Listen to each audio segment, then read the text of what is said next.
Slavery. Since no man has any natural authority over his fellow men, and since force is not the source of right, conventions remain as the basis of all lawful authority among men. If an individual, says Grotius, can alienate his liberty and become the slave of a master, why should not a whole people be able to alienate theirs and become the subject to a king? In this there are many equivocal terms requiring explanation, but let us confine ourselves to the word alienate. To alienate is to give or sell. Now, a man who becomes another's slave does not give himself. He sells himself, at the very least, for his subsistence. But why does a nation sell itself? So far from a king supplying his subjects with their subsistence, he draws his from them. And according to Rabelais, a king does not before the eyes of the spectators, then throwing all its limbs in the air, they make the child come down again, alive and whole. Such almost are the jugular streaks of our publicists. After dismembering the social body by a deception worthy of the fair, they recombine its parts, nobody knows how. This error arises from their not having formed exact notions about the sovereign authority, and from their taking as parts of this authority what are only emanations from it.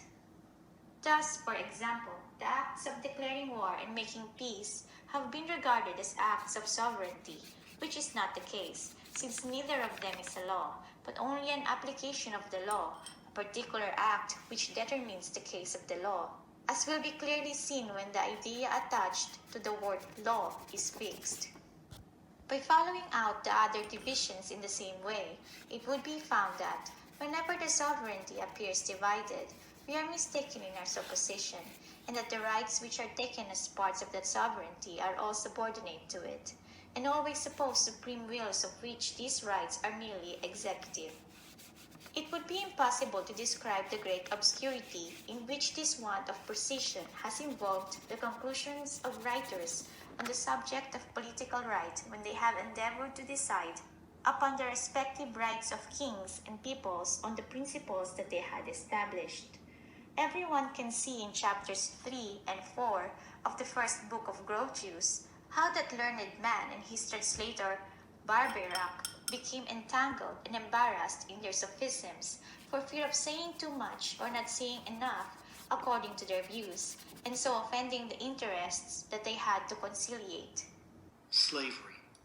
Since no man has any natural authority over his fellow men, and since force is not the source of right, conventions remain as the basis of all lawful authority among men. If an individual, says Grotius, can alienate his liberty and become the slave of a master, why should not a whole people be able to alienate theirs and become the subject to a king? In this there are many equivocal terms requiring explanation, but let us confine ourselves to the word alienate. To alienate is to give or sell. Now, a man who becomes another's slave does not give himself. He sells himself, at the very least, for his subsistence. But why does a nation sell itself? So far from a king supplying his subjects with their subsistence, he draws his from them. And according to Rabelais, a king does not live on a little. Do subjects, then, give up their persons on condition that their property also be taken?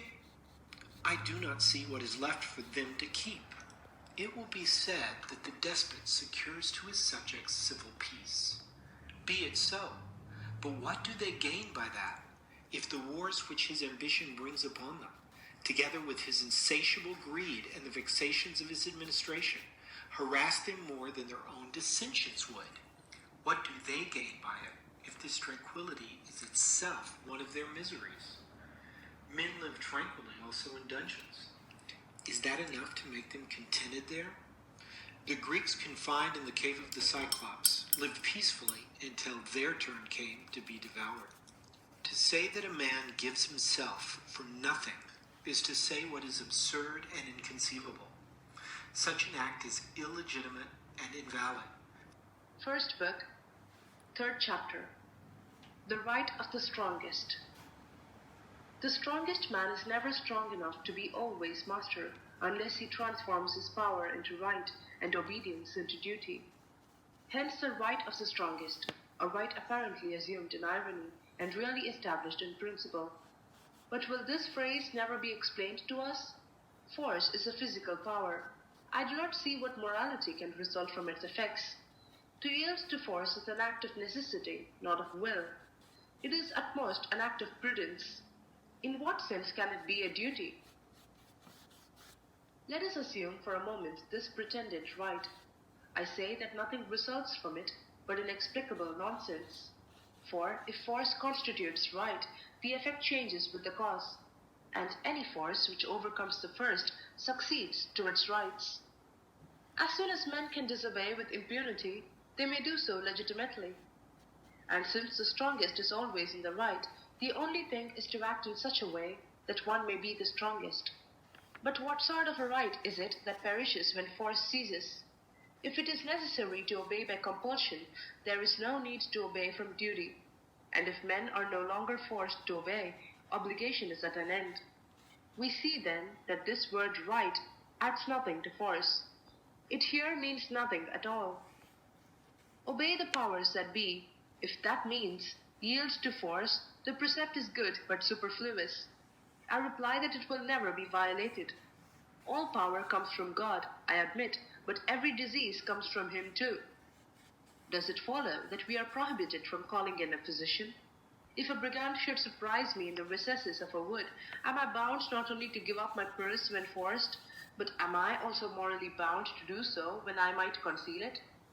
For, in effect, the pistol which he holds is a superior force.